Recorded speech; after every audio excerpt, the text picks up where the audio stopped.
I've always thought of myself as first and foremost a learner.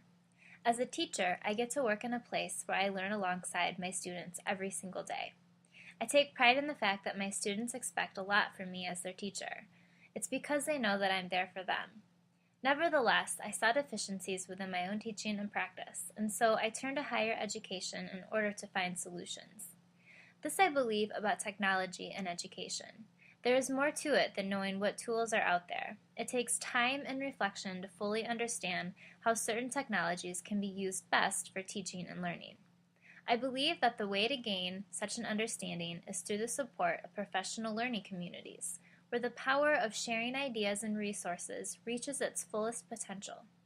The power of a group over that of an individual cannot be ignored in a field like education. Our students depend on us to work together in order to build optimal learning experiences for them. This I believe about teaching. I now understand that as a teacher, I'm a designer. I don't consider teaching a job. It's more comparable to an art. Like art, teaching can be messy, but also fun and innovative. I've learned that through the TPACK model, I can design lessons that repurpose technology in effective ways which best match content with pedagogy.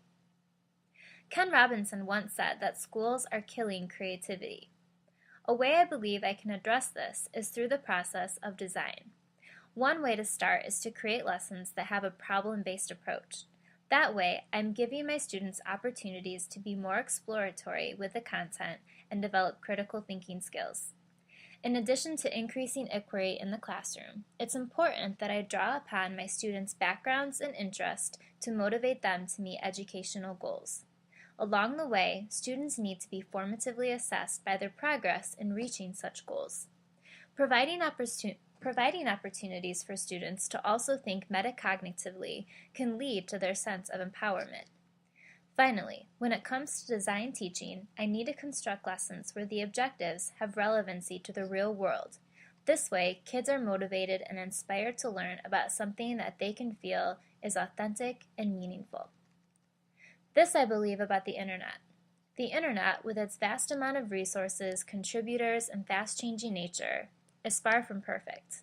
But you can call me a believer. I believe in its potential for doing good for society. For one, the Internet gives teachers and students the opportunity to have discussions about important real-world topics such as copyright, audience, and digital literacy. Furthermore, the Internet and social networking are both platforms for collaboration and meaningful dialogue. Creating an online community with my students will open them up to other perspectives and ideas. It can make the world feel like a smaller place. This I do not believe about my students, that they're unmotivated to learn or don't care about their academic success.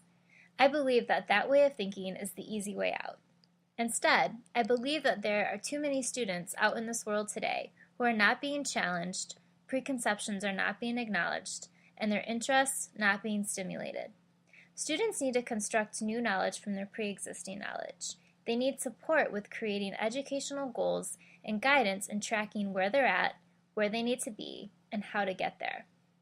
They need to learn in a classroom that they feel safe in, and they know is accessible for all people to learn. They need their teachers to be mindful of their backgrounds, abilities, and knowledge. Teachers can address some of these needs by applying universal design principles to their content. These are principles that exist to support specific learner challenges, but when applied, benefit everyone's learning experience. While there is no denying that teachers are designers, what makes us different is our emphasis not just on the product, but on the process. With that said, I see myself as not just a teacher, but also as a scholar. I know that I can tirelessly seek ways to reconcile theory with practice. The defining activity of research and teaching is the search to know, as Bender and Gray put it. This gives further testament to the fact that as a teacher who thinks scholarly, I can also consider myself as a lifelong learner. This I believe about teaching, learning, and technology. You have to take risks if you really want to experience their value. I recently read a quote that stated, "If a student can't learn the way we teach, we should try teaching the way they learn." I believe in accepting the challenge to think about my lessons and my practice from the viewpoints of my students.